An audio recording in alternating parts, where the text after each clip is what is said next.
हमारे सामने की एक घटना मैं आपको सुनाऊं। एक माई के दांत में सोना लगा हुआ था। दांत में, पहले लोग दांत में सोना लगाते थे। माई जब मरी ना, मेरे सामने की घटना है, माई जब गई तो लड़कवा पत्थर से मार के दांतवा निकाल लिया। इस सोना सब घरवा वाले लूट लेंगे हो। ये जितना सोना है ना सब निकल जाएगा, इसको कोई पूछने उछने वाला नहीं है। यही लकड़ी रख के क्या होगा, यही लकड़ियां आपके साथ यात्रा करेगी आगे, इसलिए इसको जमा करने का स्वभाव बनाइए। ये भगवान की माला है, तुलसी माला। आप मंदिर में जाते हैं, पुजारी जी महाराज हाथ में प्रसाद देते हैं, प्रसाद में तुलसी दल पड़ा हुआ है। तुलसी दल पड़ा है तो आप विचार नहीं करते कि एक बासी है कि ताजा है। तुलसी दल पड़ा है, आप तुरंत स्वीकार कर लेते हैं। आप ये नहीं देखते सड़ा है कि अच्छा है, खट्टा है कि मीठा है। तुलसी दल पड़ा है यानी ये प्रसाद है, आप पान कर लेते हैं। उसी प्रकार तुलसी धारण किए हुए जिसका शरीर निकलता है वो तुलसी के साथ ऊपर जाता है। भगवान उसके गले में तुलसी जब देखते हैं तो उसके गुण और दोष का विचार नहीं करते हैं, उसको स्वीकार कर लेते हैं। भगवान उसको अपना बना लेते हैं। तुलसी धारण किए हुए जिस मनुष्य का प्राण निकल जाए, यमराज के दूत की औकात नहीं कि उसको छू दे। उस जीव के लिए परमात्मा के पार्षद आते हैं और विमान में बिठाकर उसको लेकर जाते हैं। यहां देखिए हाथ में भी तुलसी है। ये परमानेंट है। ये रात को तो सोने में चुभ उब जाए तो इसको निकाल भी देते हैं, लेकिन ये रात भर भी बना रहता है, ये नहीं निकलता। भोग लगाने की दवाई है। अब कहीं रास्ते में पानी पीना है, कहां गिलास तुलसी दल खोजेंगे? तुलसी दल लगाएंगे तब ना भोग लगेगा, कहां ढूंढेंगे? ये माला स्पर्श कराइए, तुलसी का स्पर्श हुआ, ठाकुर जी का भोग लग गया। ठाकुर जी पा लिए, आप भी पा लीजिए। जमा करिए, ये परम धन है।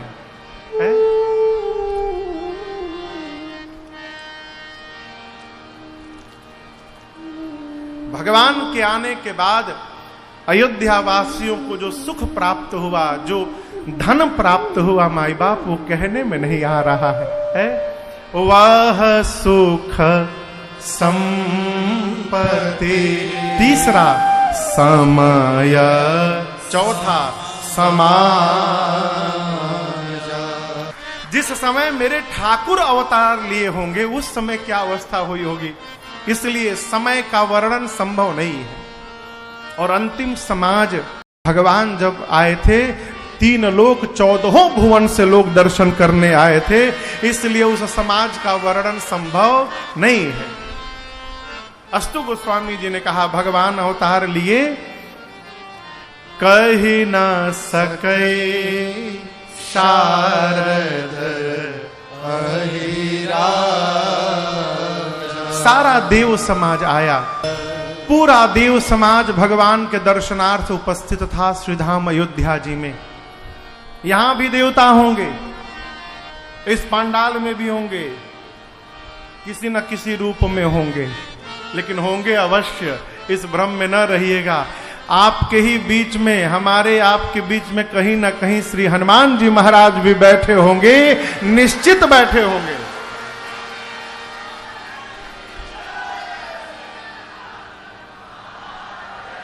पूरी धरती पर जहां जहां भगवान की कथा होती है सबसे पहले हनुमान जी पहुंचत हैं और सबसे अंत में श्री हनुमान जी महाराज विदा लेते हैं। इसी कारण तो गोस्वामी तुलसीदास जी को हनुमान जी का काशी में दर्शन हुआ। इसी कारण गंगा, गोस्वामी तुलसीदास जी महाराज शौच के लिए लोटे में जल लेके गंगा जी पार करके उस पार जाते थे, काशी में नहीं, उस पार।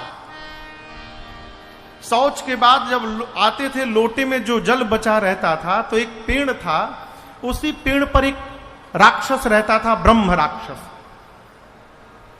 तो जो जल बचता था पूज्यपाद गोस्वामी जी वो जल उस वृक्ष की जड़ में डाल के चले आते थे, रोज का नियम। गोस्वामी तुलसीदास जी इतना जल दे दिए कि वो ब्रह्म राक्षस की प्यास समाप्त हो गई हो और एक दिन सामने प्रकट हो गया। गोस्वामी तुलसीदास जी से कहा कि कहिए क्या चाहिए। तो बोले कि मैं भगवान का दर्शन करना चाहता हूं। तो बोले भगवान का दर्शन यदि करना चाहते हैं तो उसके पहले आपको हनुमान जी का दर्शन करना होगा। मैं भगवान का दर्शन तो नहीं करा सकता हूं, लेकिन ये बता सकता हूं कि हनुमान जी महाराज कहां मिलेंगे। तो गोस्वामी तुलसीदास जी बोले बताइए। बोले चाहिए काशी में, जहां भी राम कथा हो रही हो, कथा में जो सबसे पहले आए और सबसे बाद में जाए वो हनुमान जी महाराज हैं। गोस्वामी तुलसीदास जी आए तो एक जगह कथा चल रही थी। अब सोचिए ये कैसे पता चलेगा कौन सबसे पहले आया है। तो जाकर कथा में बैठ गए कि जो सबसे बाद में जाएगा वही बजरंग बली है। बैठ गए, कथा पूरी भई, महाराज गए, श्रोता गए। अब बच गए अंत में पांडाल में श्री हनुमान जी महाराज वेश बदल के बैठे थे और पूज्य गोस्वामी तुलसीदास जी महाराज। हनुमान जी बोले गोस्वामी जी को जाओ। गोस्वामी जी बोले हम यहीं रहेंगे, आप जाओ। हनुमान जी का नियम सबसे बाद में जाना है। गोस्वामी जी बोले हम जैबे नहीं करेंगे, आप जाइए, हमको नहीं जाना, हमको यही रहना है। अंत में श्री बजरंग बली ने हनुमान जी महाराज को दर्शन, गोस्वामी जी को दर्शन प्रदान किया है। बोले मुझे रघुनाथ जी का दर्शन चाहिए। बोले अयोध्या जाइए, दर्शन मिलेगा। अयोध्या गए गोस्वामी तुलसीदास जी। सामने से दो घोड़े पर दो राजकुमार छोटे छोटी अवस्था में बगल से गुजरे। किसके? तुलसीदास जी के बगल से गुजरे। गोस्वामी जी पहचान नहीं पाए। आगे फिर हनुमान जी मिले। बोले दर्शन हुआ? किनका? अभी तो भगवान गए हैं बगल से। गोस्वामी जी रोने लगे, मैं इतना बड़ा भागा पहचान नहीं पाया। बोले ठीक है कोई बात नहीं, चित्रकूट जाइए, वहां दर्शन मिलेगा। गोस्वामी जी चित्रकूट आए। एक दिन सुबह सुबह राम घाट पर बैठकर चंदन घिस रहे थे।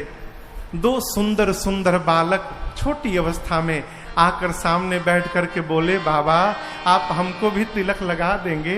गोस्वामी जी बोले अवश्य लगाता हूं, इधर आइए। हनुमान जी देखे कि गोस्वामी जी फिर मिस करने वाले हैं आज। तो कहते हैं ऊपर पक्षी का रूप धारण करके वृक्ष के ऊपर बैठकर और हनुमान जी महाराज बोले चित्रकूट की घाट पर भई संतन की भीड़, तुलसीदास चंदन घिसे क्यों तिलक दे रघुबीर। जैसे श्री हनुमान जी महाराज ने बात कही, गोस्वामी तुलसीदास जी को भगवान का दर्शन प्राप्त हो गया है। उसी प्रकार सारा देव समाज भगवान के दर्शनार्थ यहां आया है। कहां आया है? अयोध्या में। सभी आनंद में हैं, लेकिन रात्रि देवी तनिक परेशान थी। भगवान ने रात्रि से पूछा देवी आप क्यों उदास हैं? रात्रि ने कहा प्रभु मैं अपने दुर्भाग्य को लेकर उदास हूं।